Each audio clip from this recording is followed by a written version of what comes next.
तो हेलो दोस्तों, आज साइंस के पार्ट 3 है।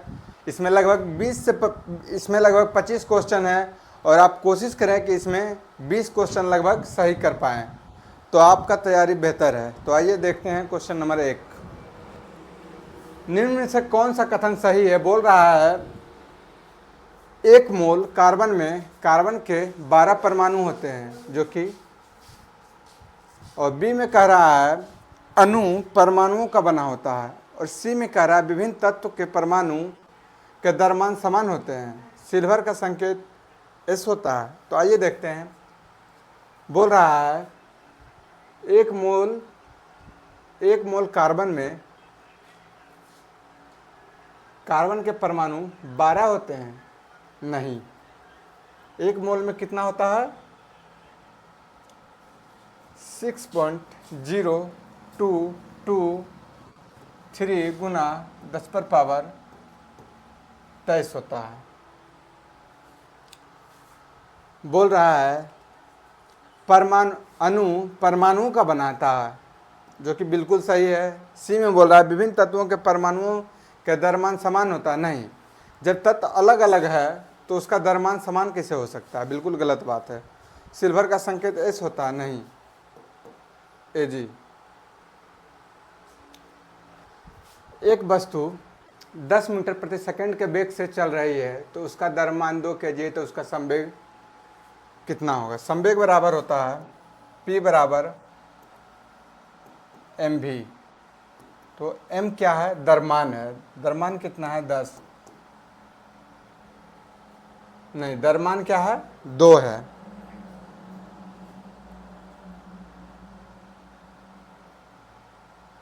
द्रव्यमान क्या है? 2 है। वेग क्या है? 10 है। क्या हो जाएगा? 20 पर सेकेंड। तो इसका आंसर क्या हो जाएगा? ए। नेक्स्ट देखते हैं हम लोग। निम्नलिखित में से कौन शीत रक्तीय प्राणी है? तो इसका आंसर क्या हो जाएगा? मेढक। शीत रक्तीय अर्थात कोल्ड ब्लडेड, अर्थात अनियत तापी। अनियत तापी में कौन कौन आता है? अनियत तापी में आता है सरीसृप, उभयचर। ये सब क्या है? अनियत तापी है। तो मेढक क्या है? उभयचर है।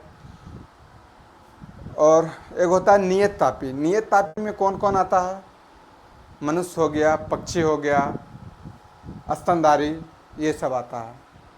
तो इसका आंसर ए। नेक्स्ट।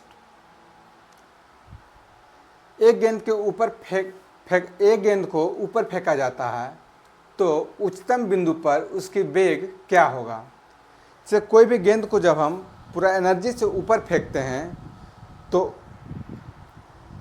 ऊपर जाने के बाद वो कुछ समय के लिए रुक जाता है, और रुकने के बाद उसका क्या होता है? वेग 0 हो जाता है।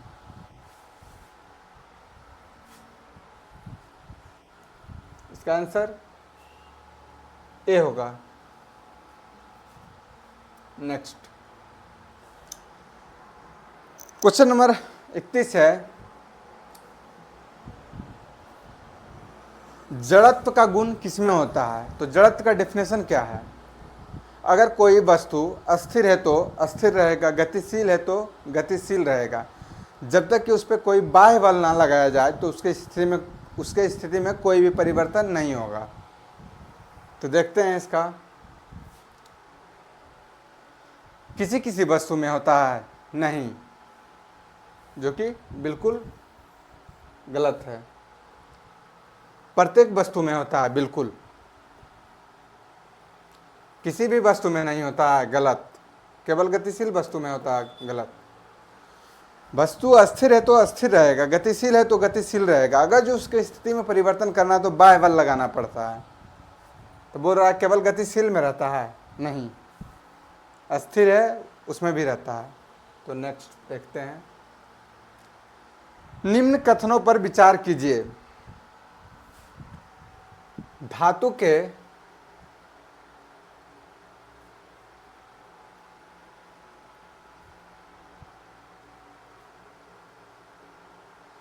आयतन नहीं, यहाँ पे आयनन होना चाहिए।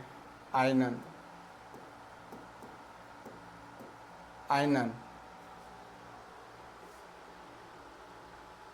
आयनन विभव। बोल रहा है धातु के आयनन विभव का मान अधातुओं के सापेक्ष कम होता है।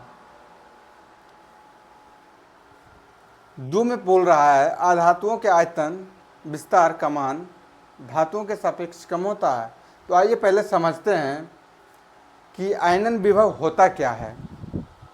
तो आयनन विभव एक इलेक्ट्रॉन को त्याग करवाने में जितनी ऊर्जा की मात्रा दी जाती है उसे आयनन विभव कहते हैं। अब धातु है, धातु का प्रवृत्ति क्या होता है? इलेक्ट्रॉन त्यागना। और जो इसका प्रवृत्ति है, पहले से इसका प्रवृत्ति है कि इलेक्ट्रॉन त्यागना है, तो इसको कम आयनन विभव की आवश्यकता होगा। जैसे हम एग्जांपल से समझते हैं, जैसे कोई भी स्टूडेंट है, वो पढ़ने में बहुत तेज है, एक पढ़ने में लो है।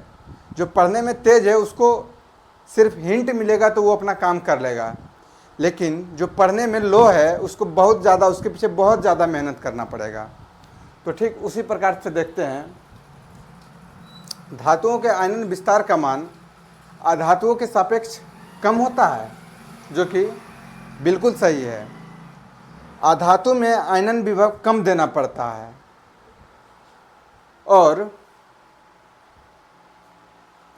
नेक्स्ट कह रहा है अधातुओं के आयनन विस्तार का मान धातुओं के सापेक्ष कम होता है। नहीं, अधातु के ज़्यादा ना होगा, क्योंकि इसका प्रवृत्ति जो है इलेक्ट्रॉन त्यागना नहीं है, ग्रहण करना है। ऑप्शन नंबर 3 में कह रहा है अक्रिय गैस का आयनन विभव का मान उच्च होता है। आयनन विभव यहाँ पे होगा आयनन, आयनन विभव। तो अक्रिय गैस क्या इलेक्ट्रॉन त्यागता है? नहीं, बिल्कुल गलत है। तो इसको ज़्यादा देना पड़ेगा।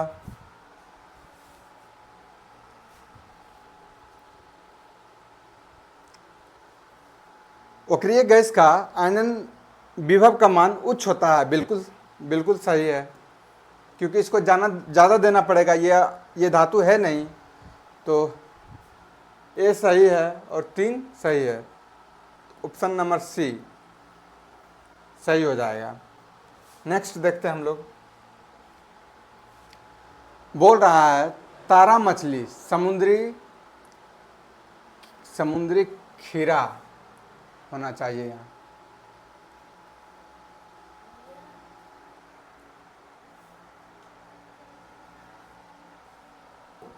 समुद्री खीरा होगा।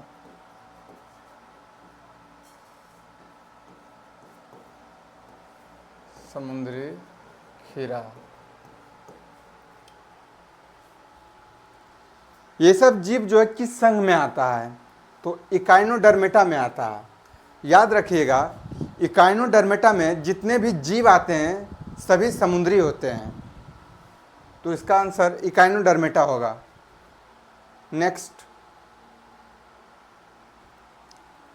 ताप का एसआई मात्रक क्या होता है? ताप का एसआई मात्रक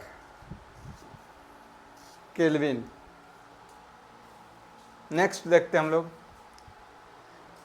निम्नलिखित कथनों पर विचार कीजिए। क्वेश्चन ऑप्शन 1 में बोल रहा है अंगों की उपस्थिति जंतु का लक्षण है। बिल्कुल, जंतु में अंग की उपस्थिति होता है। जैसे हम लोग क्या हैं, जीव जंतु हैं, तो हम लोग में क्या है, नाक है, कान है, गुर्दा है, फेफड़ा है, ये सब क्या है, अंग है। तो इसमें अंग की उपस्थिति होता है। पौधा में अंग का अभाव होता है। बिल्कुल, पौधा में अंग कहाँ होता है? गुर्दा, फेफड़ा ये सब नहीं होता है।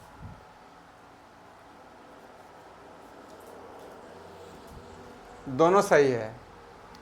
पौधा में अंग का अभाव होता है, बिल्कुल सही बात है।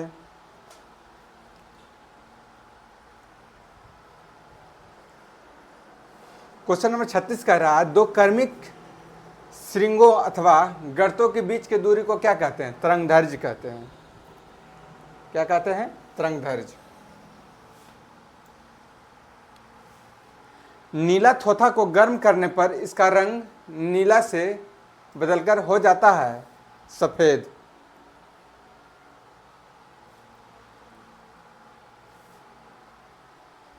इनमें से कौन सा समान मिश्रण नहीं है? क्या होगा? धुआं। धुआं किसका?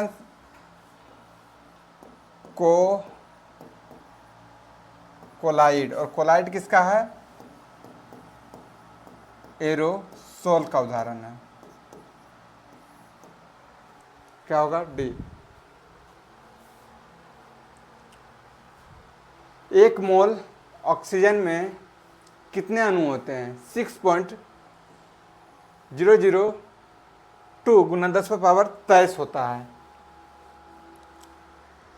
क्वेश्चन नंबर 40 कह रहा है, कथन 1, अंडे प्राप्त करने के उद्देश्य से पाले जाने वाले मुर्गियों को ब्रायलर कहते हैं। नहीं, जो कि बिल्कुल गलत है। कथन 2 में है, मांस प्राप्त करने के उद्देश्य से पाले जाने वाले मुर्गियों को लेयर कहते हैं। ये उल्टा है। इसको बॉयलर नहीं, इसको क्या कहते हैं? लेयर कहते हैं।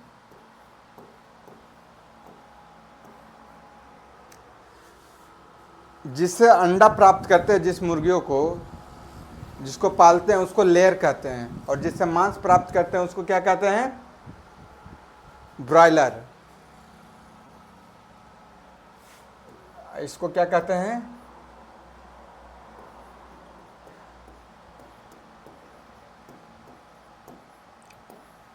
जो कि दोनों गलत है।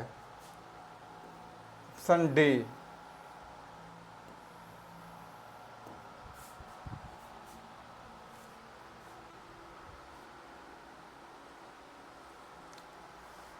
क्वेश्चन नंबर 41 में कह रहा है, मानव तंत्र में निम्नलिखित में से कौन सा पाचक एंजाइम नहीं है? ध्यान दीजिएगा, इसमें बोल रहा पाचक एंजाइम नहीं है। ट्रिप्सिन क्या है?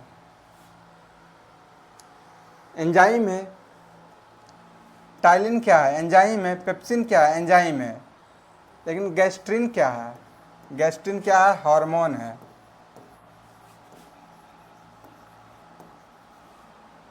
क्या है? हार्मोन है।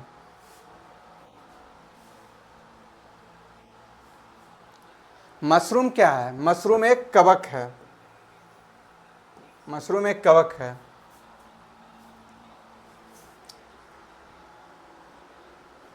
किसी तत्व के तुल्यांकी भार तथा संयोजकता का गुणनफल किसके बराबर होता है? परमाणु भार के बराबर होता है। ये सब वन लाइनर है, आप लोग ऐसे ही याद रख सकते हैं। इसको ज़्यादा एक्सप्लेन करने का जरूरत नहीं है।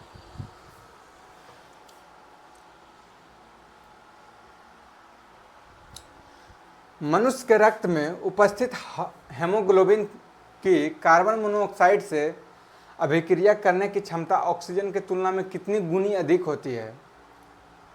तो हमारे मनुष्य के जो ब्लड होते हैं, कार्बन मोनोऑक्साइड से अभिक्रिया कितना तेजी से करता है? तो 250 गुना तेजी से करता है। वाहन के पीछे से आने वाले वस्तुओं को देखने के लिए किसका प्रयोग होता है? उत्तल दर्पण।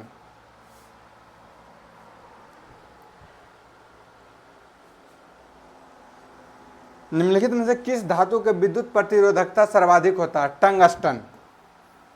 बी। जिस धातु का चालकता अधिक होता है उसका प्रतिरोधकता कम होता है। जैसे चांदी। चांदी में क्या है? विद्युत धारा बहुत तेजी से प्रवाहित होता है और उसका प्रतिरोध कम होता है। लेकिन टंगस्टन में जो होता है, विद्युत धारा स्लो प्रवाहित होता है, जिसके कारण उसका प्रतिरोध उच्च होता है।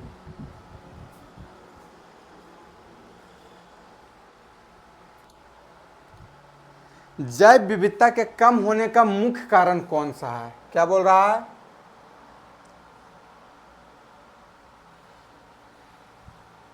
बोल रहा है मुख्य कारण कौन सा है?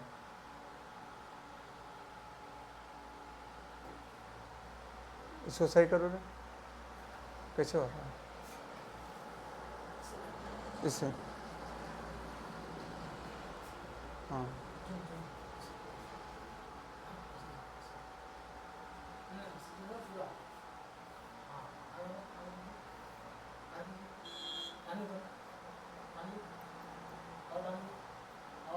हाँ ठीक है।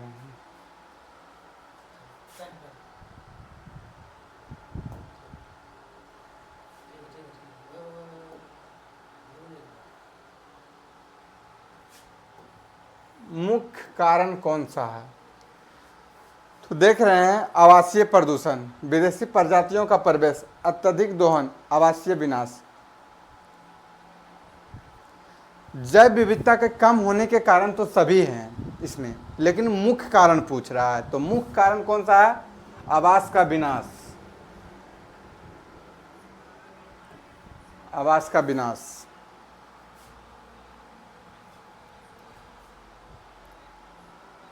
बोल रहा है, पृथ्वी पर उपलब्ध अधिकांश ऊर्जा स्रोत प्रत्यक्ष या अप्रत्यक्ष रूप से सौर ऊर्जा का ही प्रतिनिधित्व करते हैं, परंतु निम्न में से कौन सा ऊर्जा स्रोत सूर्य की ऊर्जा से व्युत्पन्न नहीं होता है? तो इसका आंसर क्या हो जाएगा? पवन ऊर्जा, भूतापीय ऊर्जा, नाभिकीय ऊर्जा, बायोमास ऊर्जा। तो इसका आंसर क्या हो जाएगा? नाभिकीय ऊर्जा।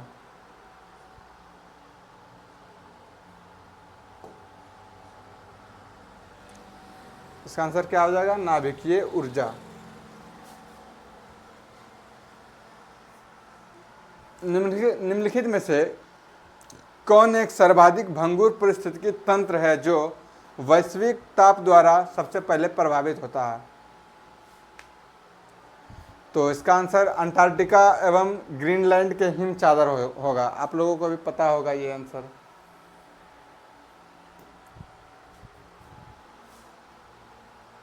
बोल रहा है, यदि पौधा CO2 लेते हैं तो CO2 पूरी तरह से खत्म क्यों नहीं होता है? तो देखिए, हम लोग ऑक्सीजन लेते हैं और CO2 छोड़ते हैं, ये चक्र हमेशा जो होता है चलते रहता है। ऑक्सीजन लेना, CO2 छोड़ना, जैसे लकड़ी जलाते हैं, बात का मतलब मनुष्य ऑक्सीजन लिया, CO2 छोड़ा, बात का मतलब CO2 जितना भी मनुष्य छोड़ा पौधा ग्रहण कर लिया, लेकिन फिर हम लोग क्या करते हैं? लकड़ी को जलाते हैं, बहुत सारा ऐसा चीज़ करते हैं जिससे CO2 हमेशा निकलते रहता है, अर्थात ये चक्र जो है हमेशा चलते रहता है, जिसके कारण CO2 खत्म नहीं होता है। तो इसका आंसर हो जाएगा ए।